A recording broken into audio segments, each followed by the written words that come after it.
What's going on, everybody? So for this week's God Eater hype train, we're going to go ahead and label out the God Eater and God Eater Burst story. Now, God Eater Resurrection does not add anything new to the story, so there really wasn't any point in, talking about that. So before we begin, I want to say two things.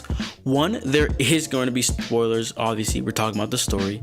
So if you do not want to be spoiled, I recommend you click out of the video. But before you leave, I would definitely appreciate a like. But whatever. Second thing I want to talk about real quick is the whole idea behind the anime. The anime is actually pretty similar to the whole God Eater story. So, if you did watch anime, a lot of this stuff is going to sound fairly familiar. But without further ado, let's just go ahead and begin. So what I want to do real quick is just to label out the character, just so you know who to, I guess, expect. So first we have Lindao, who is the first leader of the first unit in the Far East branch. Why don't we just go ahead and talk about his sister Tsubaki. Now, I'm not saying their two last names because I feel like I'm gonna butcher it, so whatever. Tsubaki is actually, she used to be a God Eater, but she actually did retire, and now she is the first God Eater instructor. She is the older sister of Lindao. Next we have Satya Tachibana. She is a supporter sniper. She's kind of, I don't want to say ranked high in the first unit, but she's a veteran, I guess. She's a veteran. She knows what she's doing. She's been fighting for a while. Next up we have Soma. Not gonna say his last name either. He is another veteran God Eater, just at the age of 18, and is also a member of the first unit. Now he is the son of Johannes and Aisha, which we will get on to Johannes in a little bit. And he was the first test subject to put in, I don't know about the first actually, but they put a P73 version of the bias factor, basically something that has to do with the God Eaters. It was administered to him when before he was born, and so this gives him some extraordinary powers and abilities versus other God Eaters. Next we have Kota Fujiki. Kota is basically, he's kind of like your friend, I guess, as in you the protagonist, because both of you are both invited to the Far East branch on the same day, and you guys go through the same training sessions, so you will see a lot of him in the beginning of the story. Next up we have Alisa Amiela. I don't think I said that right, but Amiera, I don't know, whatever. She is a new type God Eater, which she was transferred over to from the friendlier Russian branch over to the Far East branch, which is where we are.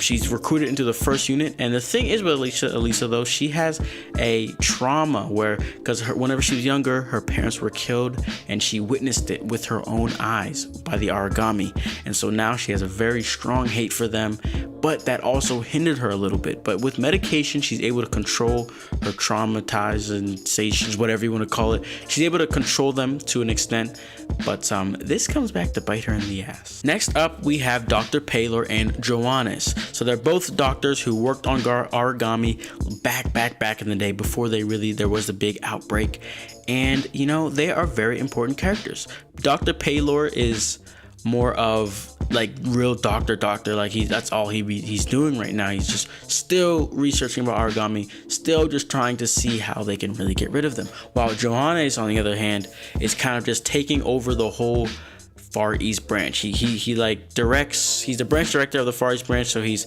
basically talking to other branches and interacting with them and all that kind of stuff, not really researching Aragami as much as he used to back in the day. And like I had mentioned, he is the father of Soma, but sadly his wife did die by an Aragami accident. Last but not least, we have a character that was not in I said DLC in the anime. I believe so. I don't think, because I watched it, but I can't remember. Yeah, I don't think.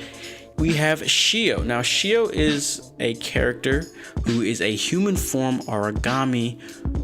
And yeah, that's the main information we have about her. She comes in very late in the story, and you'll understand. But without further ado, let's now begin on the whole story of God Eater. So basically, to start it off, you are a new type God Eater. There's a new type of God Eater that is able to have a gun mode and a sword mode, because before this you can only have a sword or be a sniper, a gun, whatever you want to call it. But you are one of the first people to be not one of the first, but like one of the rare people to be matched as a new type. And you arrive at the Far East branch, and after the compatibility test is made and you you clear it, you are now a part of the first unit who is led by Lindau. And after a short time, another new type arrives who is transferred, like I mentioned, Alisa, who comes from the Far East or the Russian branch. And then the Far East branch director, Johannes, was put in charge of developing the Aegis project. This Aegis project is a project whose ultimate purpose is to create a origami impervious utopia for mankind to live in, because as of right now, origami are basically ruling the world, and these God Eaters are the only people who are able to combat them. But at some stage during the development of this Aegis project,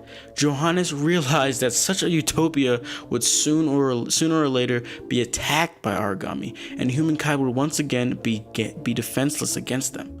So with that revelation, he put the Aegis project on hold and began the ARC project. Now, note that he basically did this kind of low key. He did not let anyone else know. He let a few people know that he knew would follow him. And so this ARC project is going to trigger a controlled apocalypse to rid the world of all origami and create a permanently safe haven for the remaining humans, or seeds, that would be away from the planet during the apocalypse. And to do that, he needed to nurture a huge origami that could trigger this set apocalypse, which he called Nova. And he needed to obtain a special origami's core, the Singularity. He began nurturing Nova by sending high-ranked God Eaters on special missions, which usually implicated retrieving an origami's core, meaning they were nothing more than missions to gather food to be given to the Nova and in return make it stronger. And he put his son Soma to search for the Singularity. But during the development of the project, the first unit leader Lindau was commanded by a higher authority to investigate on this ARC project and inform about the director's secret plan. The latter elaborated a complex plan to get him out of his way, utilizing Dr. Dago, who is Alisa's doctor, who has been her doctor ever since she was little. And so they utilized Dr. Dago's medicine that she gives him, and they gave her the wrong one so they could brainwash Alisa. And since Alisa is part of the first unit of the Far East branch, who with Lindau is, that would let them be able to stop Lindau. And so what happened was, whenever Dago gave her the wrong medicine, it wore off and she was traumatized, and this traumatized let the other medicine kick in, and it basically made her act out how Dr. Dago and how Johannes wanted her to, and so she started attacking Lindau. But she was able to slightly control herself, and she didn't actually shoot him, but she shot a building, which it basically separated Lindau from the whole first unit. And so now Lindau is trapped in this other side of the whole, where they were, having to fight origami by himself. Not just the origami, but the Pitas. I forget the full name of it, but basically he had to fight a very strong origami by himself, and the whole first unit was not able to help him. So after this, they had come back later to try and protect him, because they were just trying to get out, and they saw Lindau's weapon, his God Arc, on the ground. And so with that, they just kind of assumed that Lindau died. In the meantime, Dr. Paler managed to send Johannes in a hunt after the Singularity, which was supposedly in Europe. But while he did this, Dr. Paler himself was able to find the Singularity and hide it with the aid of the first unit, because Dr. Paler was against the whole ARC project, just like the majority of the Far East branch. Later on, Satya Tachibana became aware of the ARC project thanks to some data Lindau had left behind, and decided to investigate the matters on her own, despite the fact that the rest of the first unit was aware of the project. Despite having stated that she wanted to infiltrate Aegis on her own, Alisa managed to follow her and disable most of the defenses against the systems in Aegis. The director, who was present at the moment, tried to use Alisa's mental instability to his favor once again with the aid of Dr. Dago, but Satya and Alisa managed to get rid of that, overcome the weakness, because what happened was Alisa was about to turn on Satya, but Satya was able to just slap her out of it, and they began to infiltrate. The director then went public with this project, which caused mixed reactions among everyone in the branch, ranging from initial acceptance from Kota to clear the opposition from his own son, Soma. It didn't take long for the director to finally realize that Dr. Paler was hiding the real Singularity from him. And that real Singularity is that character I said earlier, Shio, who is the half human, half origami. Now the thing is with Shio, she possessed the core that will trigger Nova's devouring apocalypse. Basically, it would trigger Nova to start eating everything and anything on sight, even origami. And so this made Shio the target for Johannes. And unfortunately, Johannes was able to take Shio away from everybody else with him to Aegis. And the funny thing is, Aegis, which was supposed to be this utopia for all humans, was now Nova's hideout. And so the entire first unit managed to get into Aegis and tried to stop the director from achieving his objective. Basically, what he was trying to do was insert Shio's core into Nova. And as they were trying to stop Johannes, it seemed that he was doing some type of test and he actually became part origami, but they still were able to defeat him. But the thing is, he was actually able to embed Shio's core into the Nova.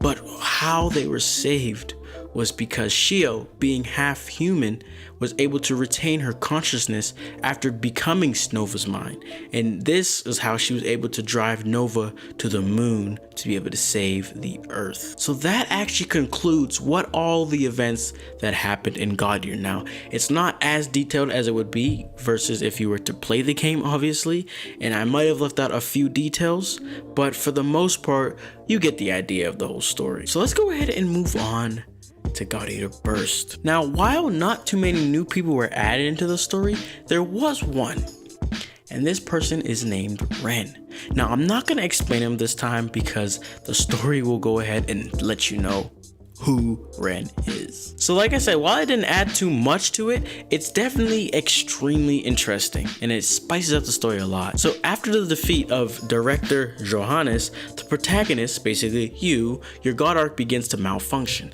So after a successful mission against a new species of origami called Hannibal, Soma devours the core, but the monster comes back to life and attacks Kota. The protagonist blocks the attack, but their god arc can't handle the damage anymore and its core is damaged. So now the protagonist, which basically you, are ordered to take some time off, during which the den is attacked. The den, aka where you guys are. Because all active god eaters are out searching for Hannibal, nobody can protect the base. And the protagonist grabs Lindau's god arc. While you can use his god arc for a while, eventually the oracle cells cause you immense pain and it starts showing you visions of Lindau howling to the moon. Fortunately, a new recruit called Ren arrives and saves you by shooting the invading Vashratel. I think that's how you say it. So after a conversation with Ren, the protagonist finds out through Renaissance, which is a power that you hold, Lindau might still be alive. A fact that is confirmed after a long search. However, knowing that Lindau is very likely infected because of how long he's been away, the protagonist, goes and fights the corrosive Hannibal that Lindau had transformed into on their own. After a dramatic display of dual wielding your own and Lindau's god arc, protagonist alongside Ren enters Lindau's mind, where they find him struggling with the corrosive Hannibal, basically trying to, rip his self away from the Hannibal. So Ren now reveals that he was Lindau's god arc all along and morphs back into the blade, allowing Lindau to make a last stand against the monster. When the dark Hannibal overpowers both the protagonist and Lindau, Ren now sacrifices himself to kill the monster and keep Lindau's infection contained in his right arm, which now allows him to return to the Far East branch, where he then marries Satya and later on has a son named Ren. Now again, that was very, very vague. There will be a lot more details actually playing through the game. But you get the idea of what happened. So with that being said, I hope you guys enjoyed this. Like I said, I might have missed some things. I might have gotten something a little messed up, but I was basically going off the God Eater wiki. I have two friends over there that kind of manage it, and they do very good work. So I definitely recommend you check it out if you have any information, if you have any questions. But other than that, yeah, like I said, thank you guys for watching. I hope you guys enjoyed. I hope you guys got a nice little background of it, and maybe it'll make you hyped to now want to get the game. But other than that, I will have to see you guys next time. Be sure to leave a like, and I will see you guys next week.